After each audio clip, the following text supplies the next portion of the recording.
এখন যজ্ঞ আরম্ভ করতে হবে পুত্র।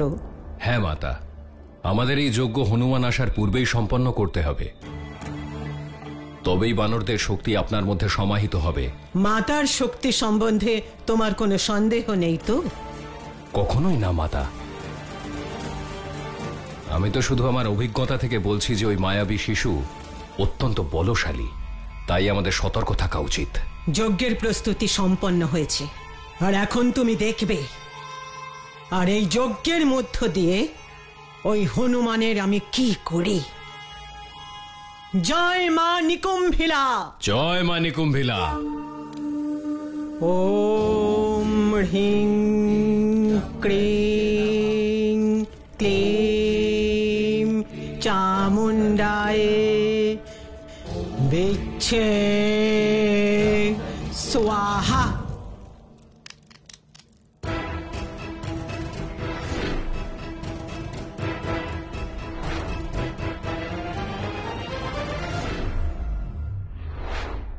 ওম হ্রিং ক্রিং ক্লিং চামুণ্ডায়ে বিচ্ছে স্বাহা।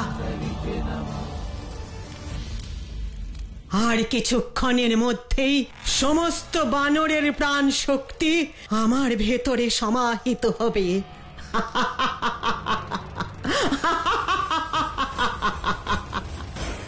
এবার ওই মায়াবী বানর আমার হাত থেকে বাঁচতে পারবে না।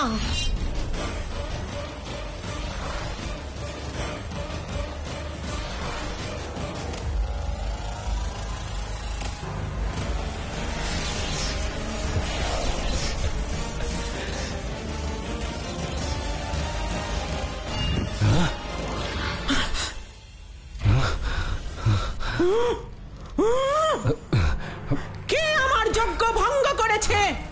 কার এত বড় স্পর্ধা? কে এখানে এসে তারকার যজ্ঞ ভঙ্গ করেছে? অঞ্জনী পুত্র হনুমান।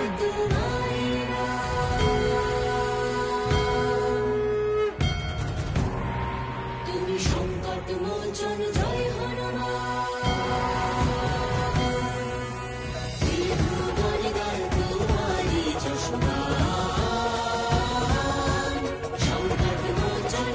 আমি তোরই প্রতীক্ষায় ছিলাম বানর, কিন্তু তুই সময়ের আগেই চলে এসেছিস।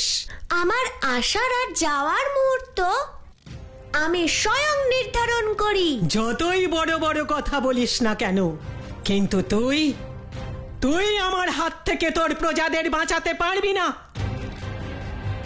ভয়ঙ্কর রাক্ষসী তারকার অদ্ভুত শক্তির সঙ্গে তুমি পরিচিত নও হনুমান। আমি হলাম সাত্ত্বিক বানর, আর বানর ধর্ম আমি সর্বদা পালন করি।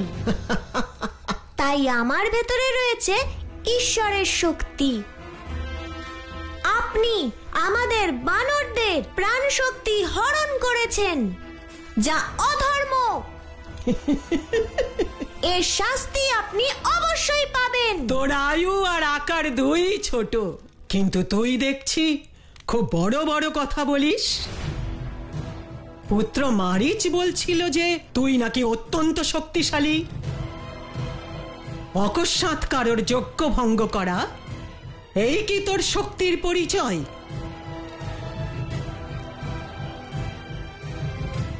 জলের গভীরতা সমুদ্রে নামলে তবেই বোঝা যায়। আর এক যোদ্ধার শক্তি বোঝা যায় যুদ্ধক্ষেত্রে। আমিও তাই চাই যে শক্তি প্রদর্শন কর, যাতে যখন তোকে বিনাশ করব আর তোর শক্তি হরণ করব, যাতে আমারও কিছু লাভ হয়।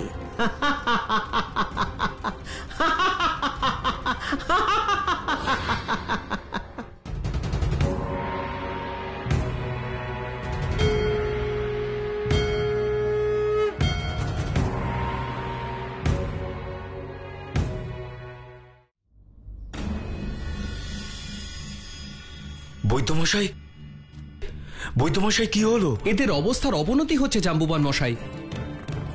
এখন আমাদের হাতে আর বেশি সময় নেই। এ আপনি কি বলছেন বৈদ্যমশাই? যদি এক প্রহরের মধ্যে এদের প্রাণ শক্তি ফিরে না আসে, তাহলে এদের মৃত্যু নিশ্চিত।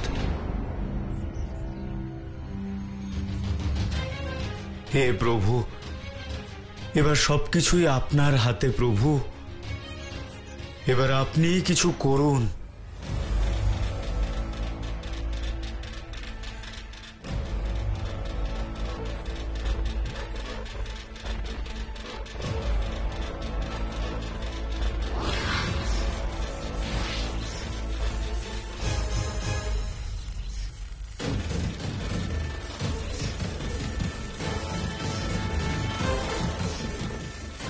তুই নিশ্চয়ই দেখেছিস তোর প্রজাদের আমি কি দুর্গতি করেছি, কিন্তু তোর মৃত্যু তার চেয়েও বেশি পীড়াদায়ক হবে। মূর্খ বানর! দুর্ভাগ্যবশত আমার হাতে সময় কম, তাই শেষ উত্তর আমি না, আমার গদা দেবে।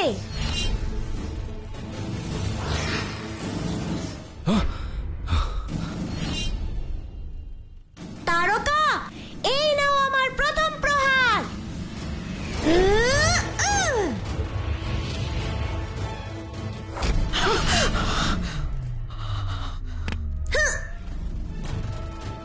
কেমন লাগলো আমার প্রহার তারকা? মাতা, আপনার এই অপমান আমি কিছুতেই মেনে নেব না। দাঁড়াও পুত্র,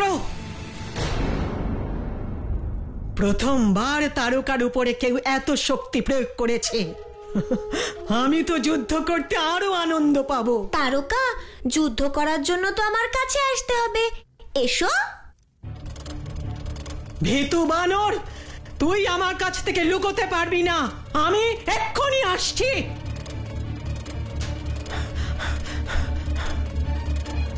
কোথায় গেল ধূর্ত বানর?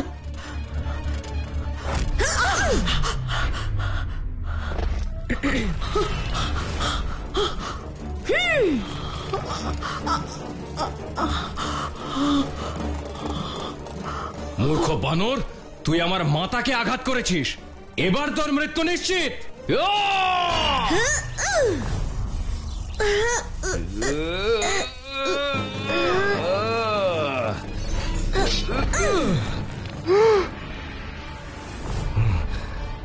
মূর্খ, আজ তোকে কেউ বাঁচাতে পারবে না।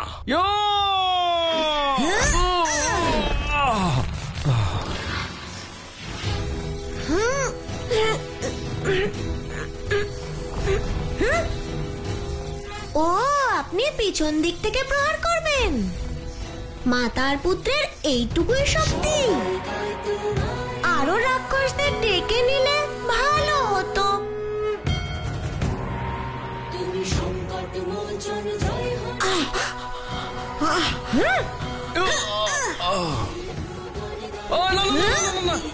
মাতা, মাতা, আমাকে বাঁচান, আমাকে বাঁচান।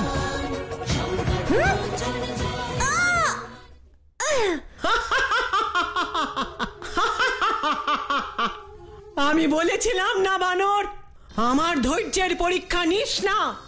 আমার ধৈর্যের বাঁধ ভেঙে গেছে। এখন আমি তোর সমস্ত প্রাণ শক্তি হরণ করে নেব আর তোকে প্রাণহীন করে দেব।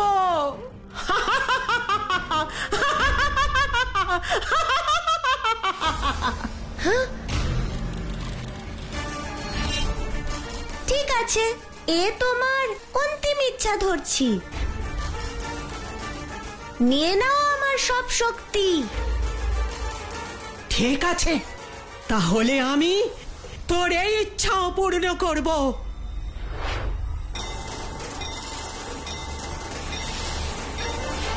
ওম হ্রিং ক্রিং ক্লিং চামুণ্ডায় বিচ্ছে।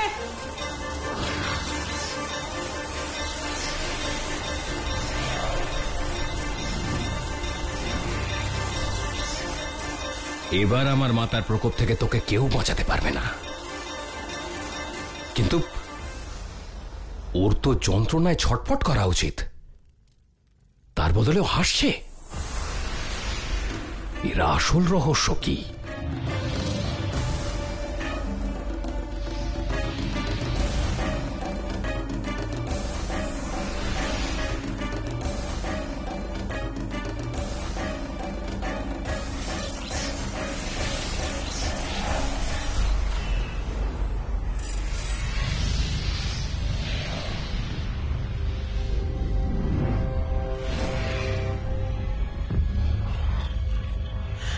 এই কি হচ্ছে? আমি ওর প্রাণ শক্তি সহ্য করতে পারছি না কেন? আমার মনে হচ্ছে যেন যেন সমগ্র ব্রহ্মাণ্ডের প্রাণ শক্তি হরণ করে নিয়েছি। আহ! আহ! আহ! আহ! আহ! আহ! হে বানর, আমি আর সহ্য করতে পারছি না। একে আটকা, থামা একে। কি হলো? আমার শক্তি চেয়েছিলে তো, আরো নাও। মারিচ, পুত্র, ওকে থামাও।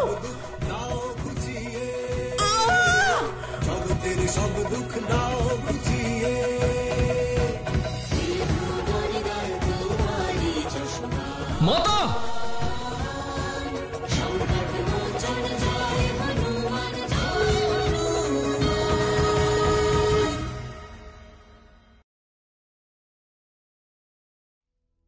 তোমার বিনাশ হবে তারকা, কারণ আমার মনে হয় না তুমি আর কারোর প্রাণ শক্তি ফিরিয়ে দেওয়ার অবস্থায় রয়েছো। তাই তোমার মৃত্যুই আমার সুমেরুবাসীদের প্রাণ শক্তি ফেরাবে।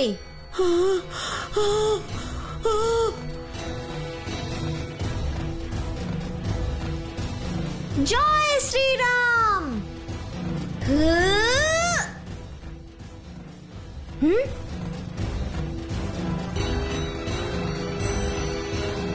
প্রভু, তাই তোমার মৃত্যুই আমার সুমেরুবাসীদের প্রাণ শক্তি ফেরাবে।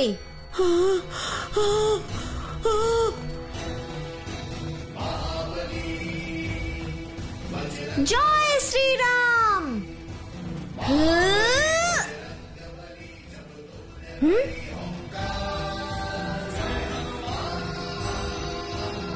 প্রভু,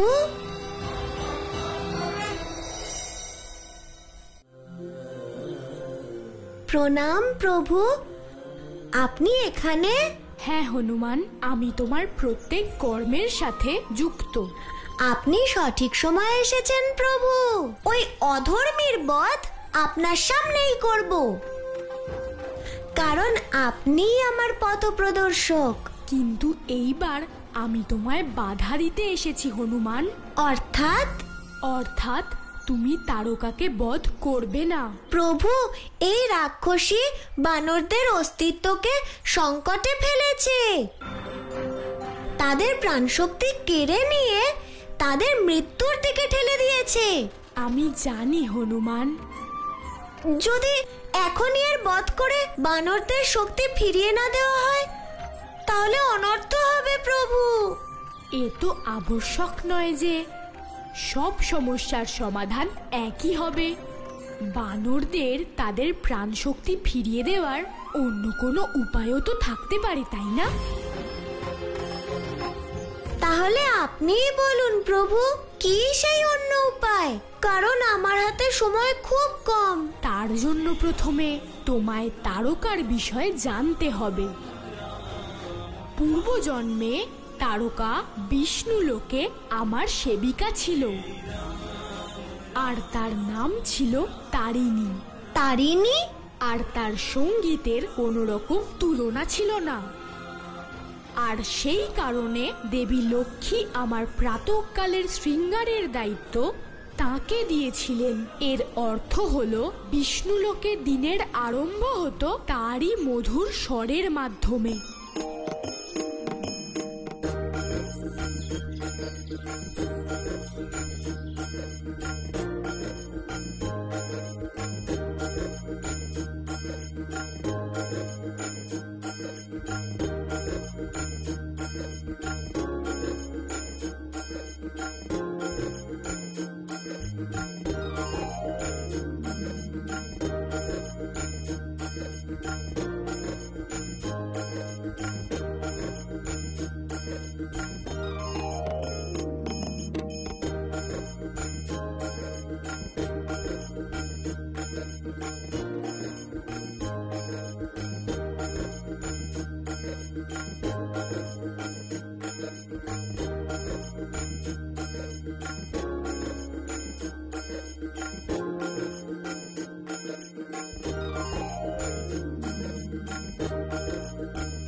তারিণী,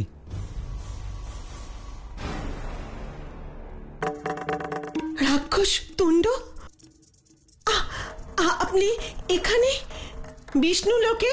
তোমার সঙ্গে সাক্ষাৎ করা খুব জরুরি ছিল। কেউ যদি আপনাকে দেখে ফেলে তাহলে অনর্থ হয়ে যাবে। আপনি জানেন দেবতা আর রাক্ষসদের শত্রুতা এখন চরমে। এমন কি হয়েছে যে আমাদের দুজনের প্রাণ সংকটে ফেলার সিদ্ধান্ত নিয়ে নিলেন? তারিণী, আজ আমাদের অন্তিম মিলন। আজকের পরে আর আমাদের সাক্ষাৎ হবে না, কারণ আমি সদা সর্বদার জন্য নিজের লোকে ফিরে যাচ্ছি। না, এ আপনি কি বলছেন? আমরা দুজন দুজনকে ভালোবাসি। আপনি আমাকে বিবাহের প্রতিশ্রুতি দিয়েছেন। আপনি এভাবে আমাকে ছেড়ে যেতে পারেন না। তুমি বিষ্ণুর সাধিকা, তার সেবিকা, তার প্রিয় ভক্ত তারিণী, আর আমি একজন রাক্ষস। একজন রাক্ষস আর বিষ্ণু ভক্তের মিলন কি করে সম্ভব? এইসব সম্পর্ক গড়ে তোলার আগে আপনার ভাবা উচিত ছিল ভালো যখন বেসেছেন দায়িত্বও নিতে হবে। তাহলে একটি উপায় আছে আমাদের দুজনের মিলনের। না, এ কিছুতেই সম্ভব নয়। এর আগেও আপনাকে না বলেছি। একবার, শুধু একবার আমায় সঙ্গ দিয়ে দেখো প্রিয়ে। না, আমি এই মহাপাপের ভাগীদার হতে পারবো না। বিষ্ণুবধের উত্তরদায়িত্ব আমার হবে, তোমার নয়। তুমি শুধু আমার মাধ্যম হবে, শুধু মাধ্যম। বিষ্ণুর পর আমি বসবো সেই স্থানে, আর আমার পাশে দেবী লক্ষ্মীর স্থানে তুমি।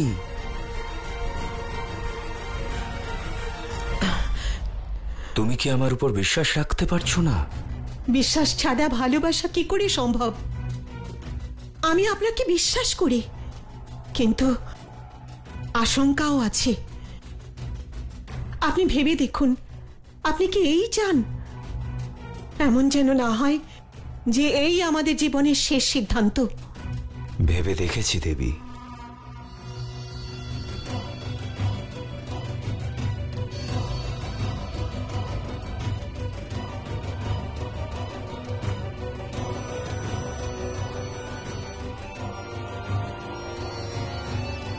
ভালোবেসে বাঁচব, মৃত্যুও হবে ভালোবেসে, কিন্তু একবার চেষ্টা অবশ্যই করব।